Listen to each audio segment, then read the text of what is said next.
ಪ್ರಾಪಂಚಿಕ ಬದುಕಿನಲ್ಲಿ ಮಾನವನ ನಿಜವಾದ ಕರ್ತವ್ಯಗಳೇನು? ಜೀವನದಲ್ಲಿ ಸಮಚಿತ್ತತೆಯನ್ನು ಬೆಳೆಸಿಕೊಳ್ಳಬೇಕಾದ ಬಗೆ ಹೇಗೆ? ಸಮತೋಲನದ ಸಾಧನೆ ಬದುಕಿನಲ್ಲಿ ಸಾಧ್ಯವೇ? ಎಂಬೆಲ್ಲ ಪ್ರಶ್ನೆಗಳಿಗೆ ಭಗವದ್ಗೀತೆಯ ಮೂಲಕ ಶ್ರೀ ಕೃಷ್ಣನ ನುಡಿಗಳು ನಮಗೆ ಸಾರ್ಥಕತೆಯನ್ನು ನೀಡುತ್ತದೆ. ಬನ್ನಿ, ಈ ಗೀತೆಯ ಸಾರವನ್ನು ತಿಳಿಯೋಣ. ಶ್ರೀಮತಿ ನಾಗಶ್ರೀ ತ್ಯಾಗರಾಜ್ರವರ ಧ್ವನಿಯಲ್ಲಿ ಗೀತ ಸುನಾದ ಕಾರ್ಯಕ್ರಮ ತಪ್ಪದೆ ಕೇಳಿ. ಪ್ರತಿದಿನ ಬೆಳಗ್ಗೆ 8:35 ಮರುಪ್ರಸಾರ ಸಂಜೆ 6:30 ನಿಮ್ಮ ಜನಧ್ವನಿ ಬಾನುಲಿಯಲ್ಲಿ.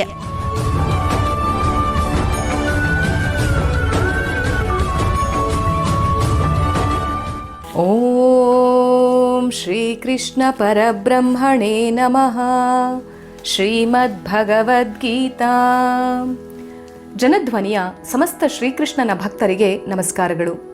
ಗೀತಾ ಸುನಾದದ ಇಂದಿನ ಕಾರ್ಯಕ್ರಮದಲ್ಲಿ ನಾವು ಭಗವದ್ಗೀತೆಯ 7ನೇ ಅಧ್ಯಾಯವಾಗಿರುವ ಜ್ಞಾನ ವಿಜ್ಞಾನ ಯೋಗದ 6ನೆಯ ಶ್ಲೋಕದ ಬಗ್ಗೆ ತಿಳಿದುಕೊಳ್ಳೋಣ. ಆ ಶ್ಲೋಕ ಇಂತಿದೆ: ಏತದ್ಯೋನೀನಿ ಭೂತಾನಿ ಸರ್ವಾಣೀತ್ಯುಪಧಾರಯ ಅಹಂ ಕೃತ್ಸ್ನಸ್ಯ ಜಗತಃ ಪ್ರಭವಃ ಪ್ರಲಯಸ್ತಥಾ. ಈ ಎರಡೂ ಕೂಡ ಸಕಲ ಉತ್ಪತ್ತಿಗೆ ಕಾರಣ ಎಂದು ತಿಳಿದುಕೋ. ಸಮಗ್ರ ಜಗತ್ತಿನ ಉತ್ಪತ್ತಿ ಮತ್ತು ಲಯಗಳಿಗೆ ಕಾರಣ ನಾನೇ ಎಂಬ ಅದ್ಭುತವಾದ ಅಂಶವನ್ನ ಇಲ್ಲಿ ಕೃಷ್ಣ ತಿಳಿಸ್ತಾ ಇದ್ದಾನೆ. ಈ ಮುನ್ನ ಭಗವಂತ ಪರಾಪ್ರಕೃತಿ ಮತ್ತು ಅಪರಾಪ್ರಕೃತಿಯ ಬಗ್ಗೆ ತಿಳಿಸ್ಕೊಟ್ಟಿದ್ದ. ಪರಾಪ್ರಕೃತಿ ಅಂತಂದ್ರೆ ತನ್ನ ಪ್ರಕೃತಿಯು ಅಂದರೆ ಪರಮಾತ್ಮನ ಒಂದು ಅಂಶವು ನಮ್ಮ ಬದುಕಿನಲ್ಲಿ, ನಮ್ಮ ದೇಹದಲ್ಲಿ ಮತ್ತು ಈ ಪ್ರಪಂಚದಲ್ಲಿ 8 ವಿಭಾಗಗಳಾಗಿ ಇದ್ದಾವೆ ಅಂತ ಈಗಾಗಲೇ ಕೃಷ್ಣ ತಿಳಿಸಿದ್ದ.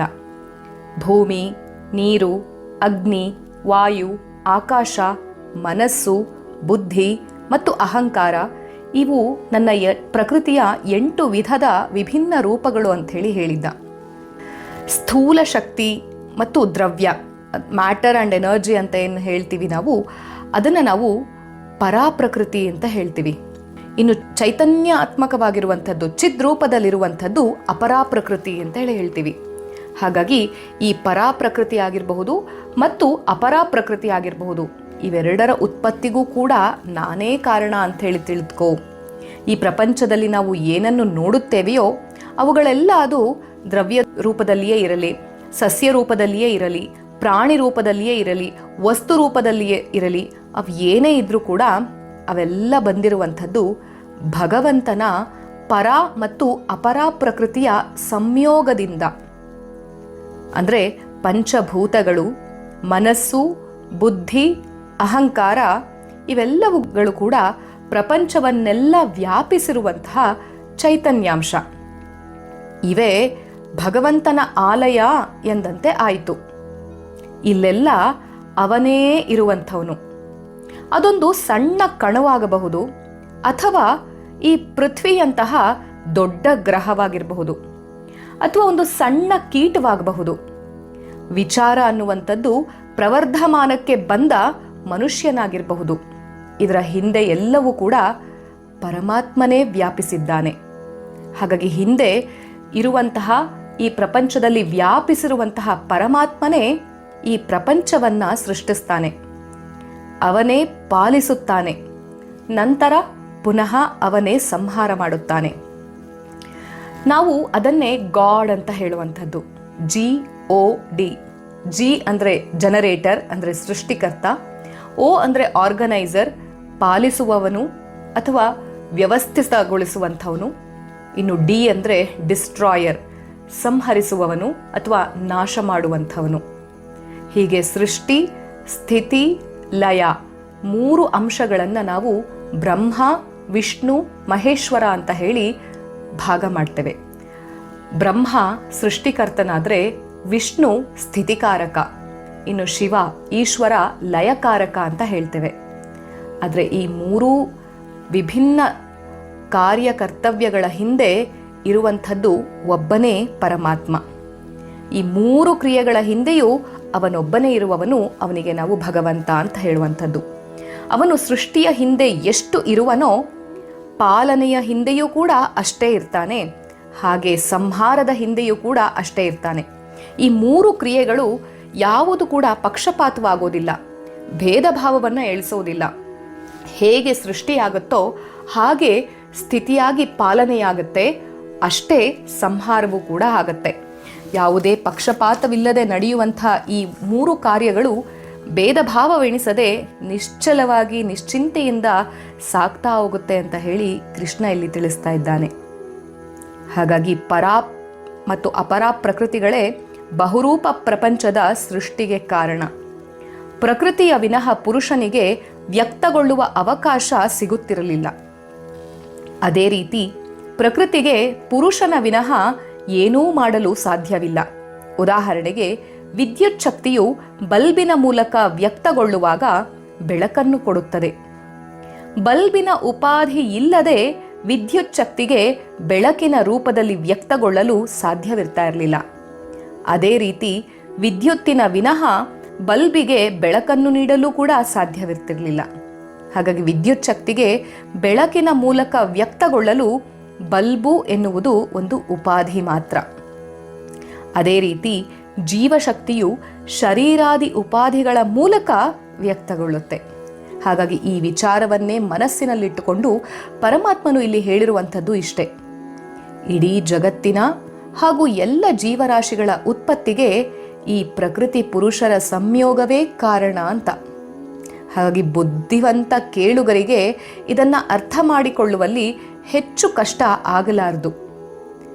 ಪ್ರಪಂಚದ ಮತ್ತು ಎಲ್ಲ ಜೀವರಾಶಿಗಳ ಉತ್ಪತ್ತಿ ಮಾತ್ರವಲ್ಲ, ಅವುಗಳ ಸ್ಥಿತಿ ಮತ್ತು ಲಯ ಈ ಪ್ರಕೃತಿ ಮತ್ತು ಪುರುಷ ಸಂಯೋಗದಿಂದಲೇ ನಡೆಯುವಂಥದ್ದು. ಪರಾಪುರುಷನೇ ತನ್ನ ನಿಜ ಸ್ವರೂಪವನ್ನ ಮರೆತು ಈ ಎರಡು ಪ್ರಕೃತಿಗಳ ಮೂಲಕ ಈ ಪ್ರಪಂಚದಲ್ಲಿ ಆಟ ಆಡ್ತಾ ಇದ್ದಾನೆ. ಪ್ರಕೃತಿಯೊಡನೆ ತಾದಾತ್ಮ್ಯವನ್ನ ಬೆಳೆಸಿ ತಾನು ಜೀವ ಎಂದು ತಿಳಿದು ಏನೇನೋ ಕಷ್ಟಗಳನ್ನು ಅನುಭವಿಸ್ತಾ ಇದ್ದಾನೆ. ಅವನು ತನ್ನ ನಿಜ ಸ್ವರೂಪವನ್ನು ತಿಳಿಯುವುದೆಂದರೆ ಪ್ರಕೃತಿಗಿಂತ ತಾನು ಬೇರೆ ಎಂಬ ಜ್ಞಾನವನ್ನು ಪಡೆಯುವಂಥದ್ದಾಗಿದೆ. ನಿಜವಾಗಿಯೂ ಹೇಳಬೇಕು ಅಂದರೆ ಇವೆರಡು ಬೇರೆ ಬೇರೆಯಲ್ಲ. ಪರಾಪ್ರಕೃತಿಯೇ ಅಪರಾಪ್ರಕೃತಿಯಲ್ಲಿ ಓತಪ್ರೋತವಾಗಿರುವಂಥದ್ದು. ಹೇಗೆ ಎಲ್ಲ ಮಣ್ಣಿನ ಮಡಕೆಗಳಲ್ಲಿ ಮಣ್ಣು ಅನ್ನುವಂಥದ್ದು ಸತ್ಯವೋ, ಅದೇ ರೀತಿ ಪ್ರಕೃತಿ ಅನ್ನುವಂಥದ್ದು ಪುರುಷನದೇ ಇನ್ನೊಂದು ರೂಪ. ಹಾಗಾಗಿ ಯಾವುದು ಶ್ರೇಷ್ಠ ಯಾವುದು ಶ್ರೇಷ್ಠವಲ್ಲ ಅಂತ ಹೇಳಿ ನಮಗೆ ಕೃಷ್ಣ ಮುಂದಿನ ಶ್ಲೋಕದಲ್ಲಿ ಉತ್ತಮವಾದ ಉದಾಹರಣೆಯನ್ನು ಕೊಡ್ತಾ ಇದ್ದಾನೆ. ಇಂದಿನ ಈ ಶ್ಲೋಕಕ್ಕೆ ನಮ್ಮ ಮುದ್ದುರಾಮನ ಯಾವ ಪದ್ಯ ಸೂಕ್ತ ಆಗತ್ತೆ ಅನ್ನುವಂಥದ್ದನ್ನ ಗಮನಿಸೋಣ ಬನ್ನಿ.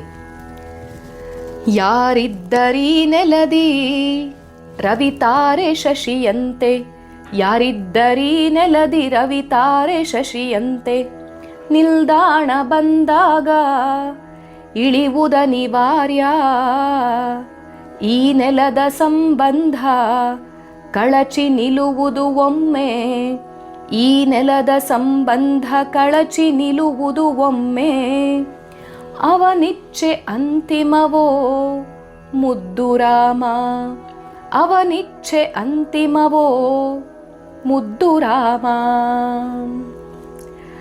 ನೆಲದಲ್ಲಿ ರವಿತಾರೆ ಶಶಿಯಂತೆ ಯಾರಿದ್ದಾರೆ? ಯಾವಾಗ ನಮ್ಮ ನಿಲ್ದಾಣ ಅನ್ನುವಂಥದ್ದು ಬರುತ್ತೋ ಆವಾಗ ನಾವು ಇಳಿದು ಸಾಕ್ತಾ ಇರಬೇಕು. ಈ ನೆಲದ ಸಂಬಂಧ ಒಂದಲ್ಲ ಒಂದು ದಿನ ಕಳಚಿ ನಿಲ್ಲುತ್ತೆ. ಆ ಕಳಚಿ ನಿಲ್ಲುವಂತಹ ಸಮಯ ಅದು ಪರಮಾತ್ಮನ ಇಚ್ಛೆ. ಅದೇ ಪರಮಾತ್ಮನ ಇಚ್ಛೆಯಂತೆ ಸೃಷ್ಟಿ ಸ್ಥಿತಿ ಲಯ ಎಲ್ಲಕ್ಕೂ ಕಾರಣ ಆ ಭಗವಂತನೇ. ಹಾಗಾಗಿ ನಮ್ಮ ಇಚ್ಛೆಯಂತೆ ಯಾವುದೂ ನಡೆಯದು. ನರ ಚಿತ್ತಕ್ಕೆ ಬಂದದ್ದು ಲವಲೇಶ ನಡೆಯದು, ಹರಿ ಚಿತ್ತವೇ ಸತ್ಯ, ಹರಿ ಚಿತ್ತವೇ ಸತ್ಯ ಅಂತ ಹೇಳಿ ನಮ್ಮ ದಾಸರು ಕೂಡ ದಾಸವಾಣಿಯಲ್ಲಿ ಹೇಳಿದ್ದಾರೆ.